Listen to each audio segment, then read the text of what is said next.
Lily Jo is not my name. Yet. But I'm working on that. That's why I'm in the closet. Literally in my mom's walk-in closet, with Meatball at my heels.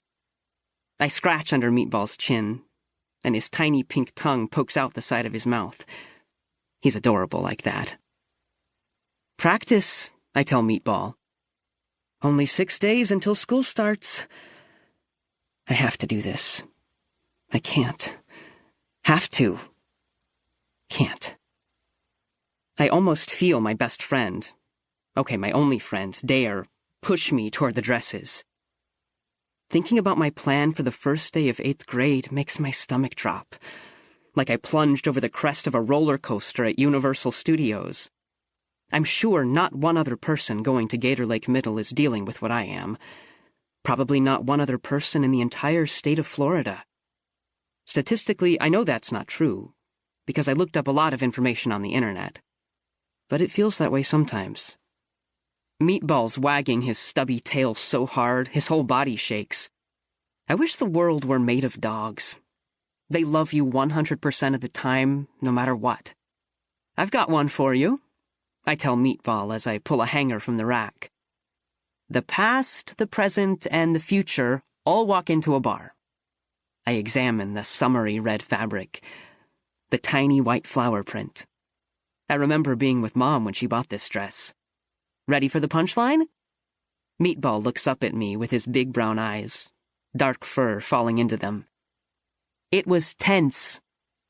Silence. Holding the dress to my chest, I say, the past, the present, and the future all walk into a bar. It was tense. Get it? Meatball tilts his head, as though he's trying hard to understand. I scratch under his chin to let him know he's such a good dog, and I'm a total dork for telling a grammar joke to an animal. Then I focus on the dress. These are lilies of the valley, Mom said, pointing to the flowers when we were in the store. She held the dress to her cheek for a moment. Those were my favorite flowers when I was growing up in Burlington, New Jersey. We had them in the garden in front of our house, near the pink azalea bushes. They smelled so good. I sniff the flowers now, as though the tiny, bell-shaped blossoms will smell like anything other than a dress. I'm glad Dad's at Publix, I tell Meatball, and Mom's at her studio. Gives me time to put the first part of my plan into action. The practicing part. Half of me is so excited I could explode. It feels good to finally be doing this. The other half, where other people's voices jam together in my brain, is terrified. Excited, terrified. Yep, those are the right words. I take off my pajamas and let the dress slide over my head and body.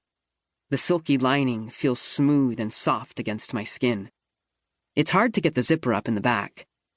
I consider going to Sarah's room and asking for help, but decide to do it myself, even though I know she'd help me. When I was little, I tried on one of Sarah's old dresses and loved how it felt, how I felt in it.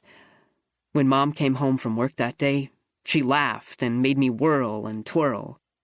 Even Dad laughed. Back then. What do you think? I ask Meatball while I twirl, feeling the skirt of the dress drift up, then back down against my legs. Meatball barks. I'll take that as an approval. He barks again. Or you might have to pee. I slip into Mom's sandals, barely believing my feet have now grown as large as hers, but they have. In her full-length mirror, I see how the top of the dress bags out. If only I had something up there to fill it out, like Mom and Sarah do. I consider grabbing one of Mom's bras and stuffing it with socks to see how it would look, how it would feel.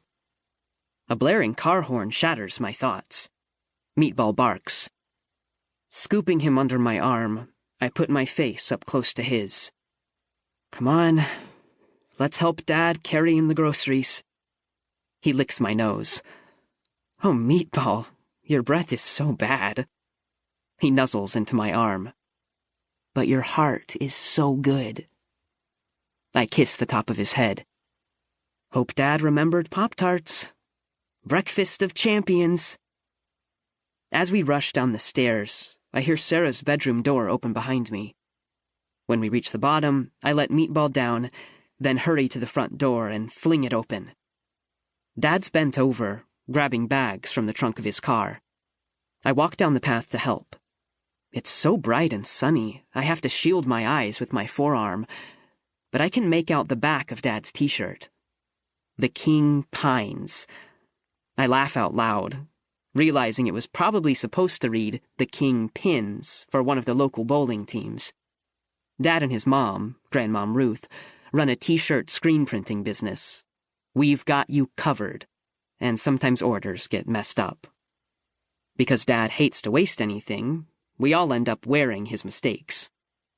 My favorite was when a group of senior citizens asked Dad to make matching shirts for their upcoming vacation with the words, "The Bus Trippers." Dad goofed on the spacing, and the shirts ended up as the Strippers. He had to redo the whole order.